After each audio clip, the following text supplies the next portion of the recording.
हाँ जी, इसमें यहाँ पर इस मेथड को समझिए कि find a inverse by elementary row transformation method. तो देखिए, एलिमेंट्री ट्रांसफॉर्मेशन मेथड के द्वारा हमें इसका इन्वर्स निकालना है। तो इसके लिए कुछ स्टेप्स होते हैं, इस स्टेप्स को ध्यान रखिएगा, इसी के अकॉर्डिंग आपको काम करना है। स्टेप वन का मतलब होता है सबसे पहले makes A11 equal to 1। A11 को हमें 1 बनाना है बाय द हेल्प ऑफ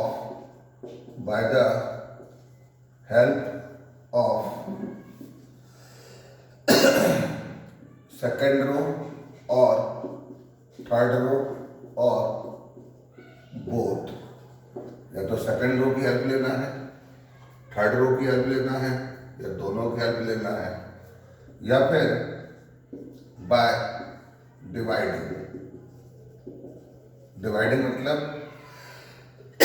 इसको 1 बनाना है तो A11 का फर्स्ट रो में डिवाइड कर देना A11 से, तो 1 बन जाएगा। लेकिन इस काम को सबसे बाद में देखेंगे, पहले A11 को 1 बनाना है। इसके लिए आप हेल्प किसकी लेंगे? सेकेंड रो की यानी A21 की, और यहाँ या फिर A31 की, या दोनों की एक साथ हेल्प लेकर के इसको 1 बनाना है। तो सबसे पहला स्टेप आपका ये होगा। अब स्टेप नंबर टू, इसको ध्यान रखिएगा, इसी स्टेप के अकॉर्डिंग आपको चलना है। स्टेप नंबर 2 कि make A21 equal to 0 and A31 equal to 0, यानी इसको और इसको 0 बनाना है by the help of A11 equal to 1। A11 की जगह जो 1 बन चुका था उसकी हेल्प से A21 और A31 इन दोनों को क्या बनाना है आपको? 0। यानी यही स्टेप्स आपको ध्यान रखना है, इसके अकॉर्डिंग ही काम करना है आपको। अब स्टेप नंबर 3, इसके बाद आपको क्या सोचना है सुनिए। अब A22 को आपको 1 बनाना है। मान लीजिए इस काम को करने के दौरान पहले से ये 1 बन गया हो, तो फिर इसको 1 बनाने की जरूरत नहीं है, ये स्टेप अपना बच जाएगा। और नहीं तो फिर इसको 1 बनाना है, ठीक है। तो मेक्स A22 इक्वल टू 1। इसे जो 1 बनाओगे तो by the help of third row, by the help of R3, क्योंकि इसको 1 बनाने के लिए आपकी हेल्प केवल थर्ड रो करेगा, फर्स्ट रो की हेल्प नहीं लेना है आपको। तो इसकी हेल्प लेकर के इसको 1 बनाना है, तो सोचना है प्लस माइनस करके। और अगर ये हेल्प नहीं कर रहा है तो फिर डिवाइडिंग या फिर डिवाइडिंग। और डिवाइडिंग, ठीक है, किसका डिवाइड करोगे? इसको 1 बनाने के लिए A22 का, ठीक है। यानी कुल मिलाकर इसको 1 बनाना है। हेल्प लेंगे आप A32 की, इसकी हेल्प लेंगे। अगर ये हेल्प नहीं करेगा इसको 1 बनाने के लिए, तो फिर अंत में A22 का सेकेंड रो में डिवाइड करेंगे तो ये 1 बन जाएगा। इसके अलावा और कुछ नहीं सोचना है आपको। फिर स्टेप 4th स्टेप में आपको क्या करना है? इस 1 की हेल्प से A12 को और A32 को 0 बनाना है, ठीक है। तो आप लिखेंगे makes A12 equal to 0 and A32 equal to 0 by the help of A22 equal to 1। यानी A22 इक्वल टू जो 1 था उसकी हेल्प से A12 को 0 बनाना है और A32 को 0 बनाना है। क्लियर, समझ आ गया सबको। अब इसके बाद जो है स्टेप नंबर 5, अब सुनिए, यहां पर जो है A33, अब इसको 1 बनाना है। अब मान लीजिए ये पहले से ही 1 बन जाए, यानी इस पूरे प्रोसेस को करने के दौरान कहीं मान लीजिए 1 ऑलरेडी आ जाता है, तो आपका स्टेप 5 बच जाएगा, इसको करने की जरूरत नहीं होगी।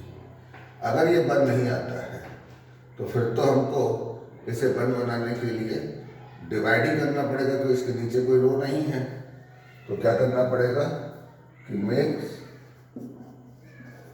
A33 इक्वल टू 1, सिर्फ एक ही ऑप्शन है, बाय डिवाइडिंग, सिर्फ डिवाइड करके।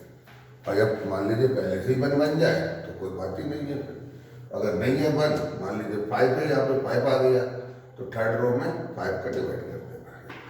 थर्ड रो में 5 का डिवाइड करेंगे तो 1 बन जाएगा, और जैसे ही 1 बन जाएगा उसके बाद इन दोनों को 0 बनाना है। ठीक है, पीछे वालों को नहीं देखना, ये ऑटोमेटिक सेट है, इनमें ये डिस्टर्ब नहीं होंगे आपके, अगर आप इस प्रोसेस से चलते हैं तो। अब स्टेप नंबर 6, अब स्टेप नंबर 6 क्या है, makes A13 equal to 0 and A23 equal to 0 by the help of A33 equal to 1, यानी इस A33 इक्वल टू 1 की हेल्प से इन दोनों को 0 बनाना है। अब ये सारा प्रोसेस आप देखिए, 6वां स्टेप हो गया आपका। लेकिन ये प्रोसेस जो आप करेंगे, सबसे पहले आपको मालूम है, आपको मेथड बताया था मैंने, सबसे पहले तो आप क्या लिखेंगे, we know that A equal to, A आपका ये वाला मैट्रिक्स आ जाएगा, A इक्वल टू, फिर यहाँ पे क्या लिखेंगे, आई ए, आई क्या होता है 1 0 0 0 1 0 0 0 1, और इस ए को यहाँ पर इसे ऐसे ही लिखेंगे, इसको डिस्टर्ब नहीं करेंगे, यानी ये मैट्रिक्स एज इट इज लिखना, आई इंटू ए लिखना। ठीक है, उसके बाद इस लेफ्ट हैंड साइड की मैट्रिक्स को हमें यूनिट बनाना है, और इसे यूनिट बनाने के लिए आपको ये 6 स्टेप्स करने हैं। ये 6 स्टेप से ज़्यादा नहीं होगा, कम हो सकता है। कम कैसे हो सकता है, मान लीजिए जो आपने स्टेप नंबर 3 लिखा कि A22 को 1 बनाना है, अगर मान लीजिए पहले ही 1 बन जाए तो ये स्टेप कम हो जाएगा आपका। A11 को 1 बनाना है, मान लीजिए पहले से ही होता 1, तो ये स्टेप आपका कम हो जाएगा। और यहाँ पे A33 को 1 बनाना था, मान लीजिए हमें इसे 1 बनाने की जरूरत ही नहीं पड़ती, 1 पहले से ही बनाया होता, तो ये भी स्टेप कम हो सकता है आपका। यानी कि मैक्सिमम 6 स्टेप होंगे इसके। 6 स्टेप के बाद ये जो लेफ्ट हैंड साइड का जो मैट्रिक्स है वो यूनिट बन चुका होगा। ओके, अब जो है जब ये यूनिट बन चुका होगा तो निश्चित है कि ये वाला जो मैट्रिक्स है ये, क्योंकि जो भी ऑपरेशन आप कर रहे हैं उसको, इसमें लेफ्ट साइड में जो भी ऑपरेशन कर रहे हैं वो ऑपरेशन आपको, वो एलिमेंट्री रो ऑपरेशन आपको राइट साइड में करना होगा, तो निश्चित है राइट साइड का जो मैट्रिक्स है वो बदल चुका होगा, और ये ए अपने लिखा हुआ है, तो 100% ये जो मैट्रिक्स आपको मिला दिस इज ए इनवर्स, क्योंकि ये आई आ गया और ये ए है, तो 100% इसको क्या होना चाहिए, ए इनवर्स, तो ये आपका आंसर हो जाएगा। यानी 7वां स्टेप ज़्यादा से ज़्यादा जो है आपको आंसर तक पहुंचा देगा। ओके, तो ये आपका प्रोसेस हो गया।